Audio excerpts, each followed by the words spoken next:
Hey y'all, welcome to The Alternates, a basketball show for the others. We've got a super fun show for you today. We're going to be checking out the headliners around the league. We're going to be checking in on the Underground Network. We're going to be doing Out of Step, which is a really fun segment I'm excited to show y'all. And we're going to be setting our duo jams in our head-to-head contest this week.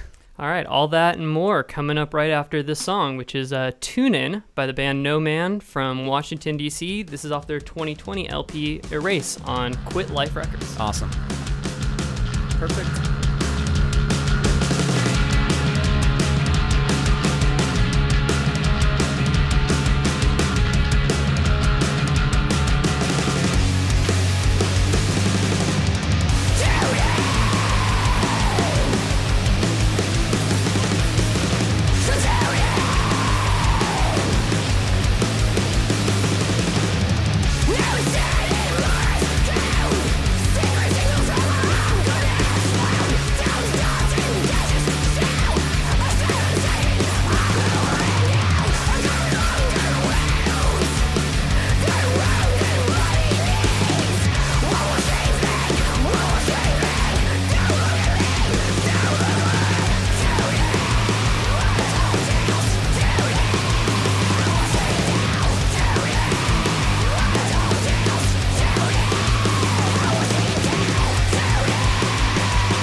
All right. Thank you all for joining us on our inaugural episode of The Alternates.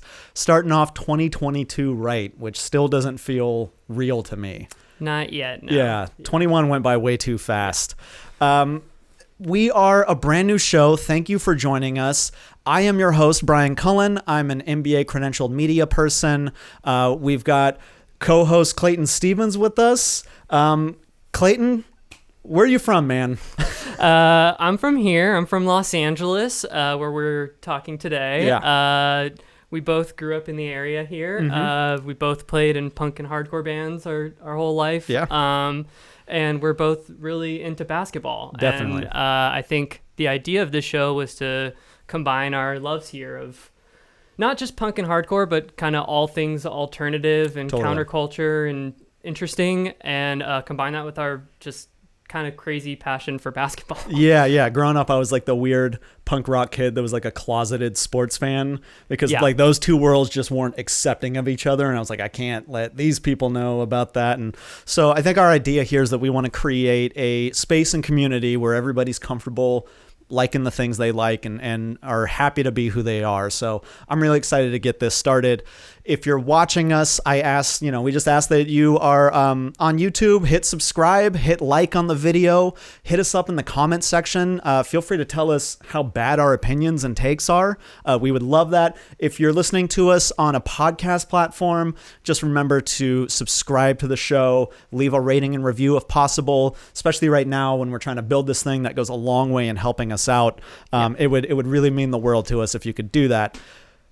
With that said, let's jump into it. Let's go into headliners. Yeah, let's do it. All right, let's talk about the headliners. There's a lot going on this week. Yeah. So I'm going to throw a few headlines at you. Okay. And you can tell me which one we can dive into a little further. How about that? Okay. All right, so let's start over the weekend. DeMar DeRozan hits back-to-back ridiculous game-winning three-point shots for the Bulls to remain on top of the Eastern Conference. We have another Eastern Conference news item, which is that Rajon Rondo was traded to the Cavs to replace Ricky Rubio, who's out for the season. Yep. In other news, we've got Josh Giddey of the Oklahoma City Thunder becoming the youngest player in NBA history to record a triple-double, 56 days younger than LaMelo Ball. Wow. We also have Kyrie Irving expected to make his season debut versus the Pacers on Wednesday. Okay. Very interesting. Yeah. We have Jaylen Brown scores 50 versus the Orlando Magic in an overtime thriller this weekend. And we have the Rockets, who have punished Kevin Porter Jr. and Christian Wood for what they're calling poor behavior. Okay. Any of these sticking out to you? Those are good. DeMar DeRozan with the game winners. That's good. It's big. It brings them to the top of the East, which is huge. But the Bulls have been... More to come. Yeah, more to come. More to come for sure. I was going into the season, I was like, oh, they're going to be a fun League Pass team. And now they are the best team in the East. So that's fun. Rondo traded to the Cavs.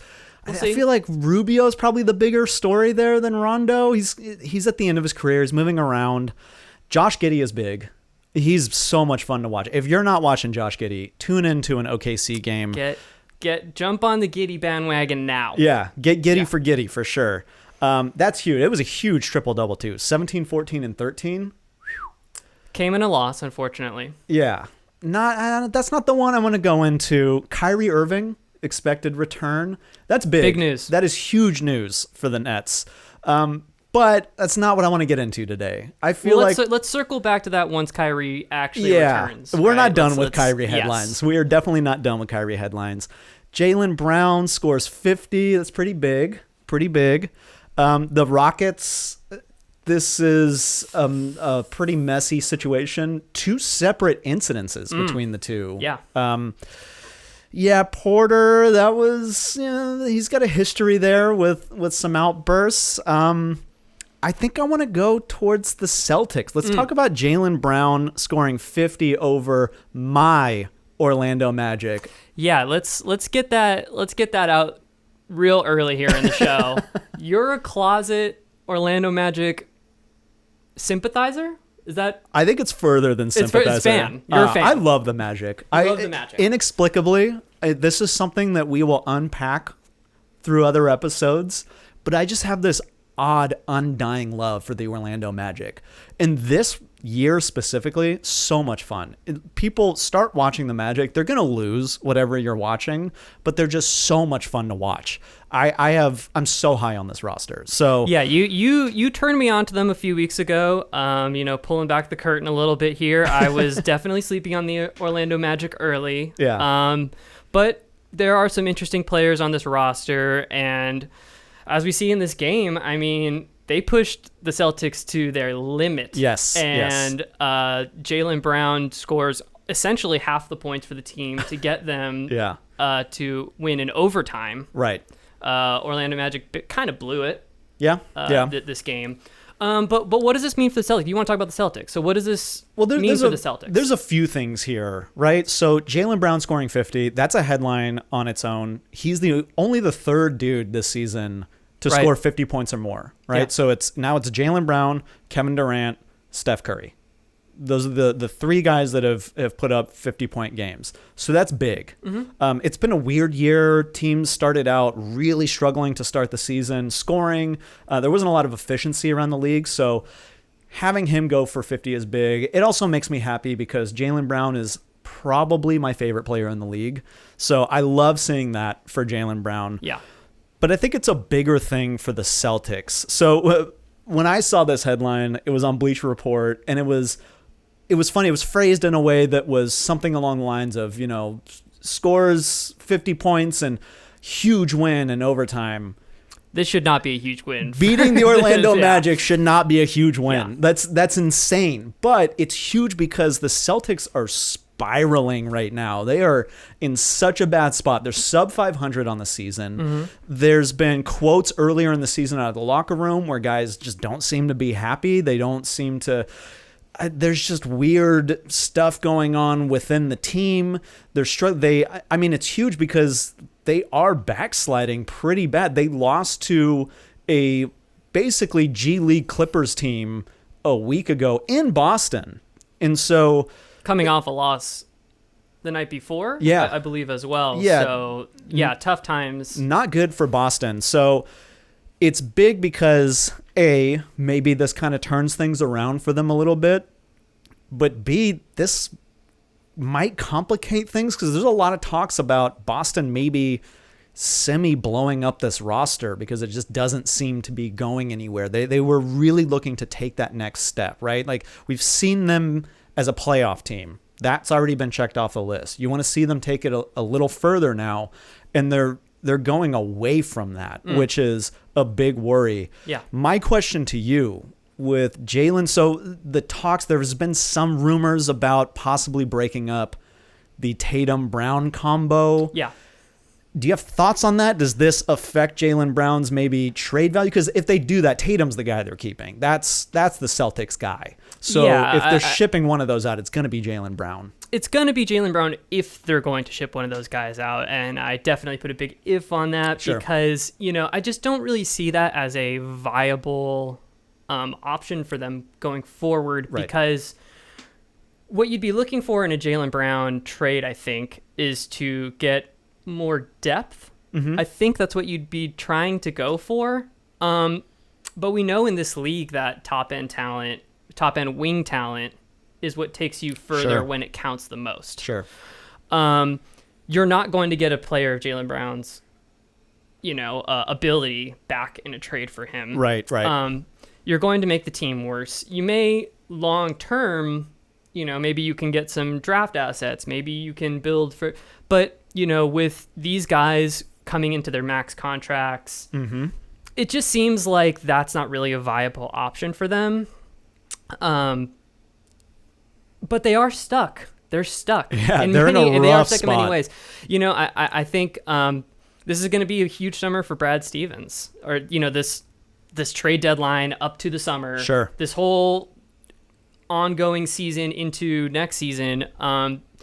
He could reshape this, like you said. You could trade Jaylen Brown and get a ton of stuff back and totally reshape this roster, or you could always fire the coach, which he was a former coach. Yeah. This is his choice from what we're being told.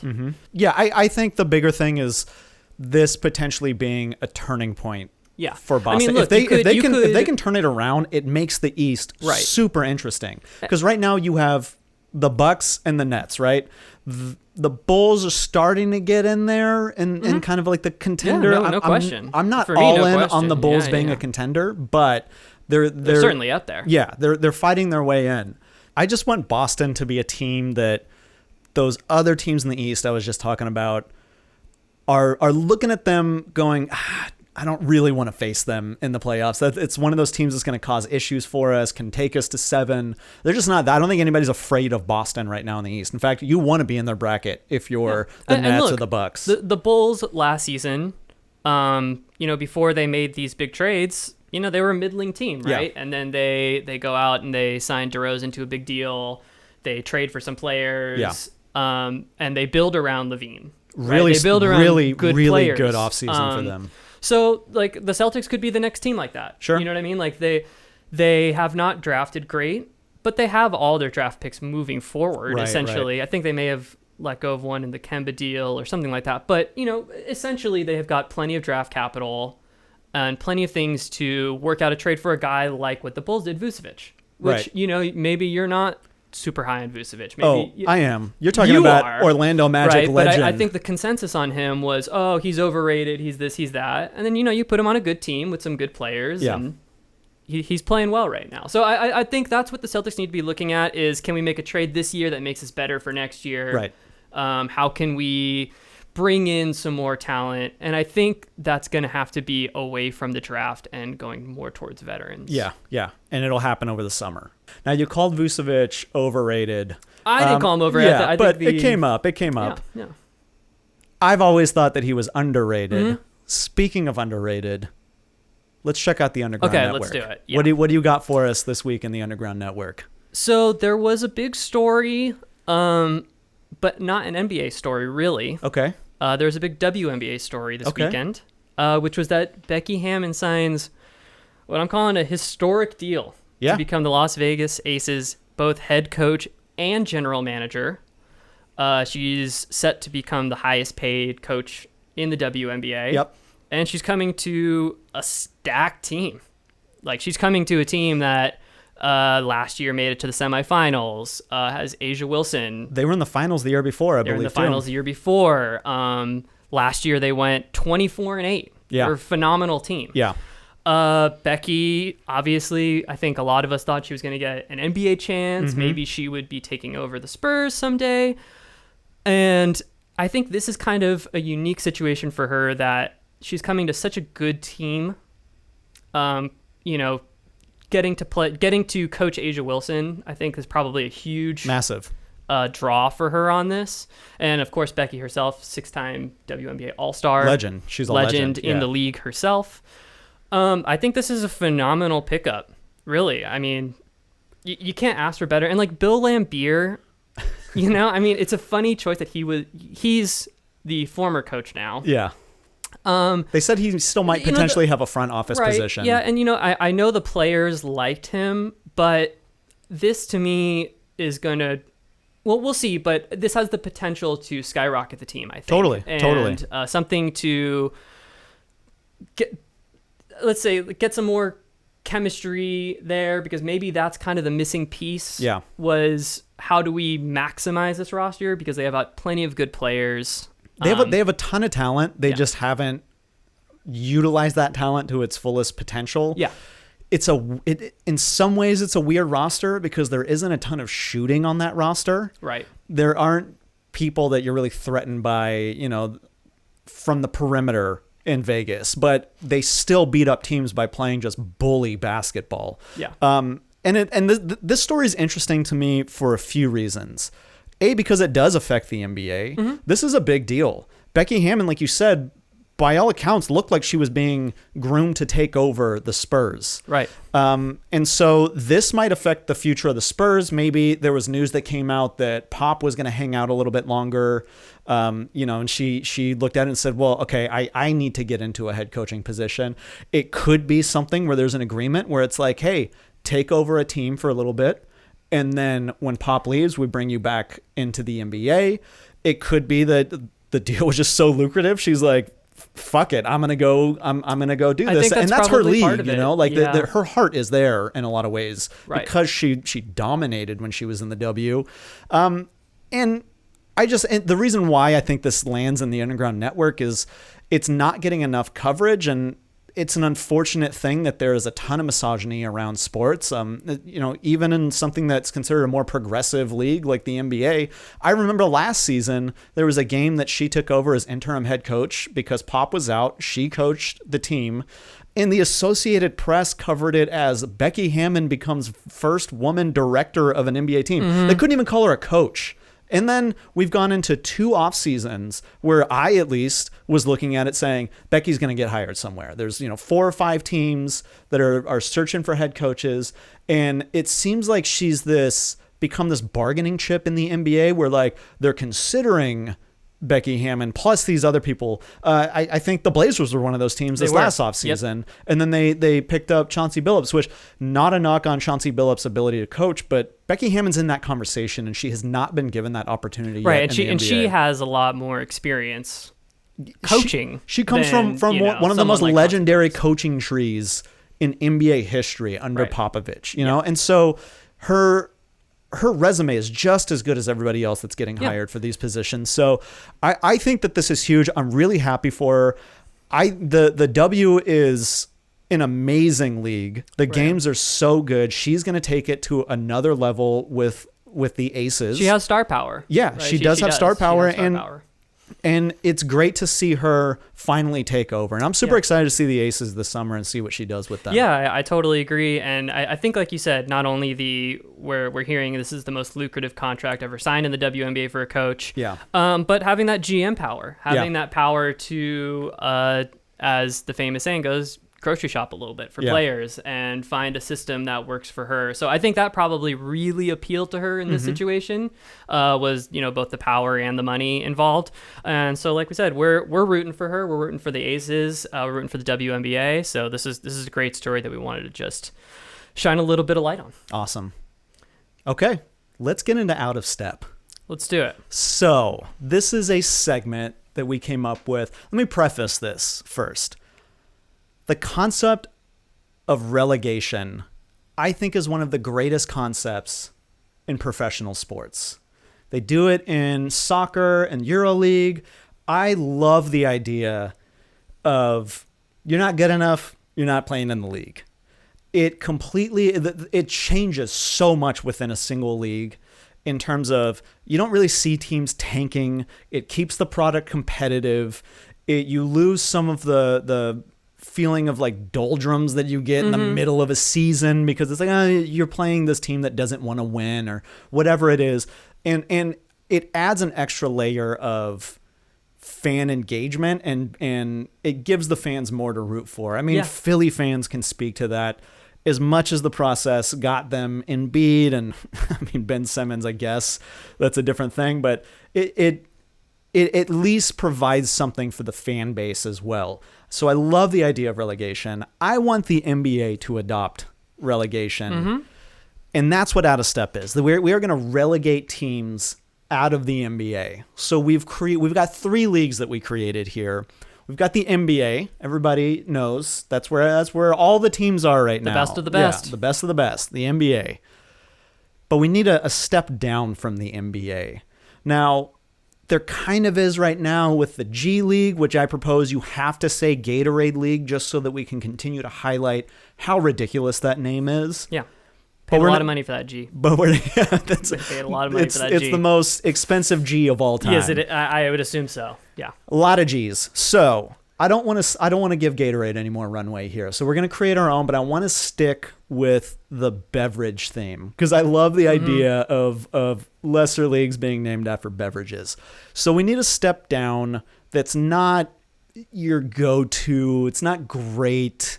But it's average, but it's not awful. You're not bummed if you get it. You're just like, oh yeah, I'll drink that. That's cool. What's a beverage that fits that description? So we're going to call that one the Tea League. The Tea League. Hot tea, iced tea. Are you hot or iced tea? I could probably go iced tea. Yeah, but I'm iced. It's the Tea League. Yes, sure. Tea, yeah, here, okay, well, I'm sure here that in Southern California in the sun, I'll probably grab an iced tea. Yeah. But, cold winter's day in Massachusetts, I'm probably reaching for that hot tea. Okay. But I'm a coffee person. I got my coffee right here. So tea is like whatever. I think that's perfect. Now we need to go a step below that.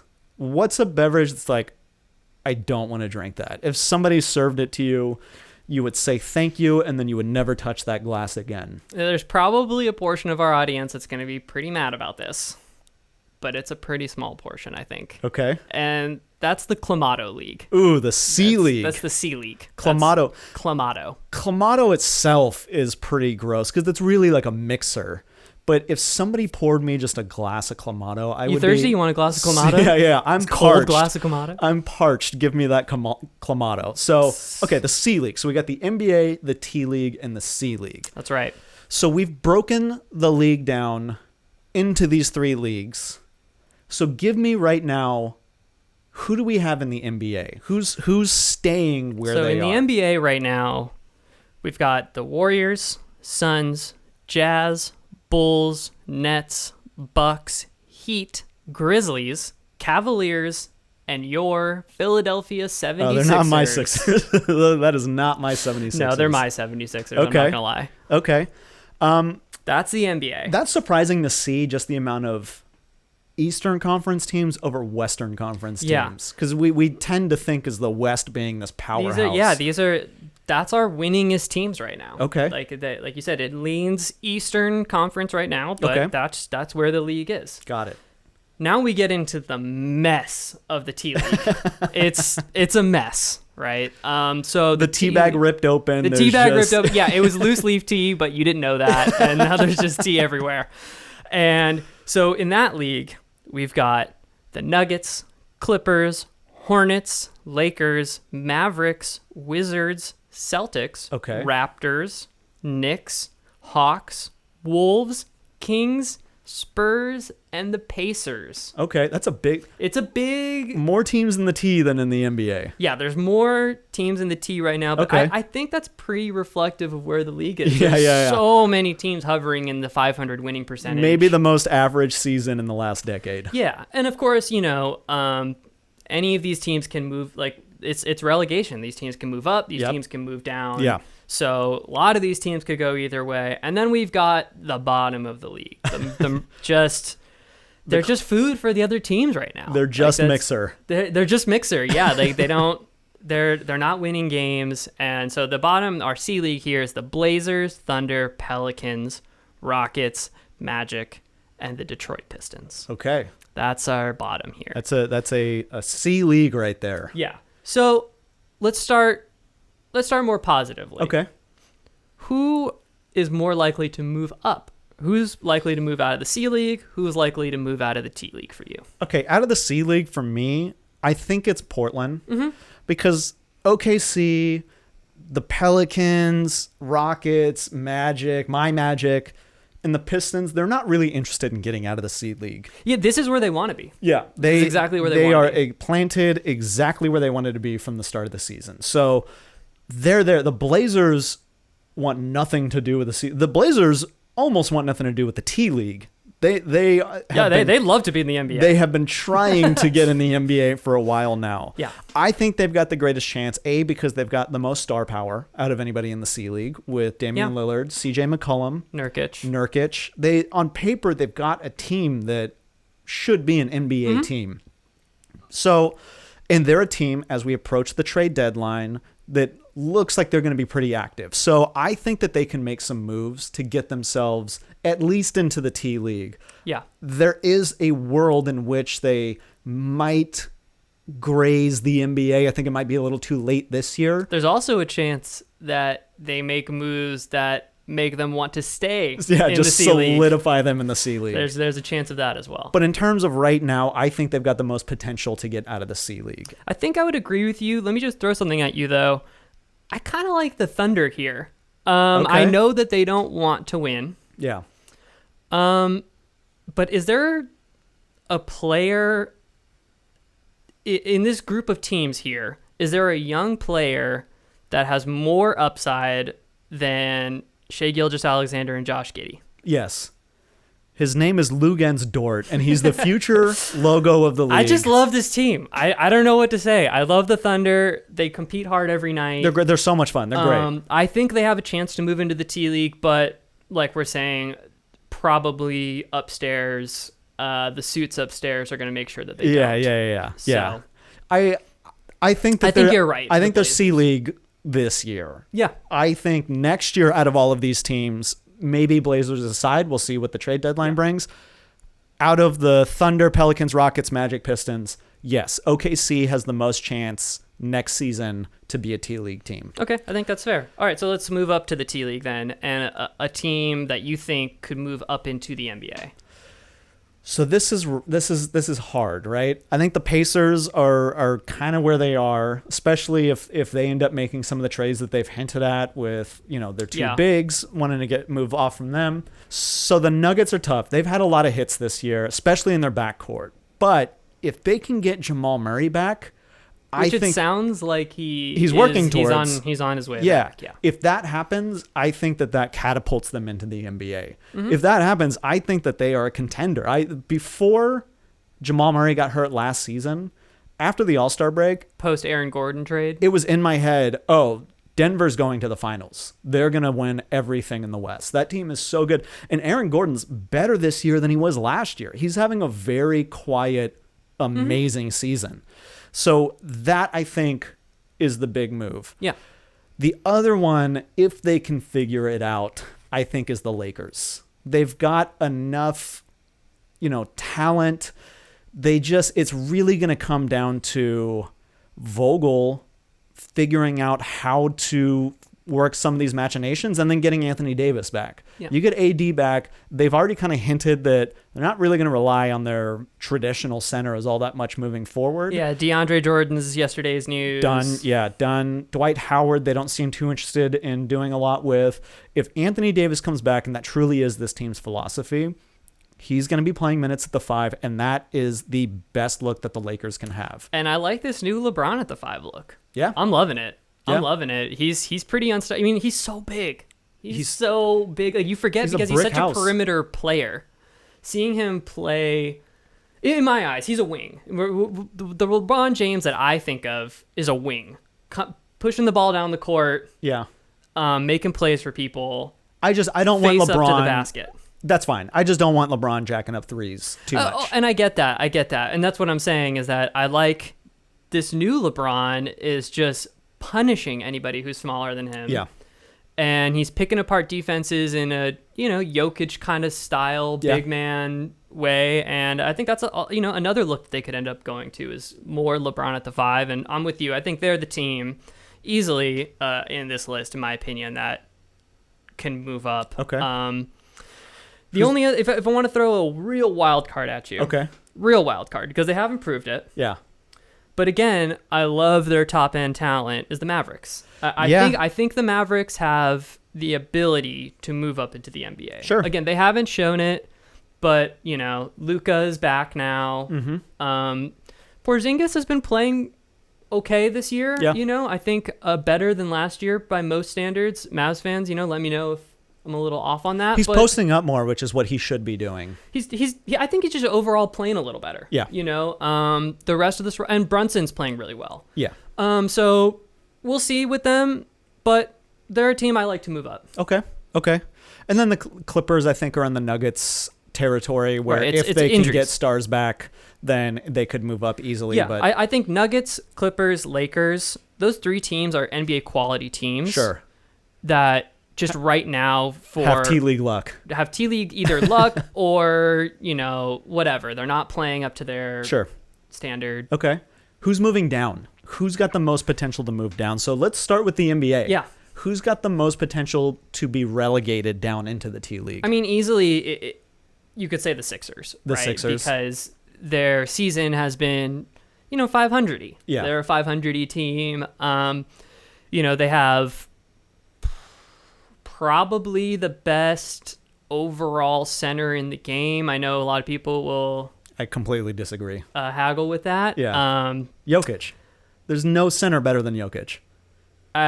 The problem is you play both sides of the ball.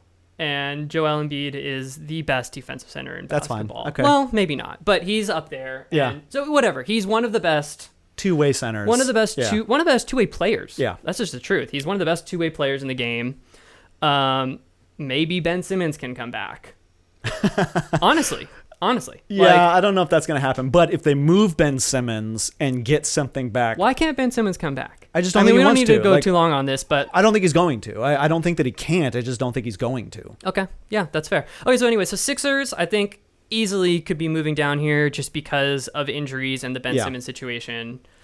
And then the Cavaliers... Yep. Right, with... As much as we all want to believe in them, and I think we're all loving this Cavaliers story, absolutely, right? Mobley and the whole thing. Losing Garland now huge, for a little bit. I mean, they're just down to nothing in the backcourt. Hopefully, we mentioned Rondo can, just give them competent minutes and keep them afloat. I mean, really, that's what they're hoping for. Yeah. They're We'll play our gambling segment on the next episode, and we can maybe talk about that happening. Yeah, fair enough. So I think those two teams are easily the ones that can move down. The Grizzlies have proven too much. Yeah, I'm not ready to. Jaws. Yeah, they've proven too much. So those two teams I think are the most likely to move down, and then moving down into the T League. Who could slip into the C League? To me, it's obvious. Like the Pacers are the obvious one because of like you said, the trades that could be incoming. There's something about Indiana though, where they just never can be a bottom team. They're just a capital T always. They're just always a T team. So a part of me wants to fight it and think well, why isn't it the Kings? Why isn't it any of these other teams? But I think the right answer here is the Pacers, and it's going to be self-inflicted. Oh, 100%. I think they want to do that. Yeah. I think that's what they're striving for. Okay, so we're going to keep an eye on that. We'll keep coming back to this segment throughout the season and see how these teams are moving around in their relegated leagues, and we're just going to track and see who's moving up, who's moving down. I'm excited. This is fun.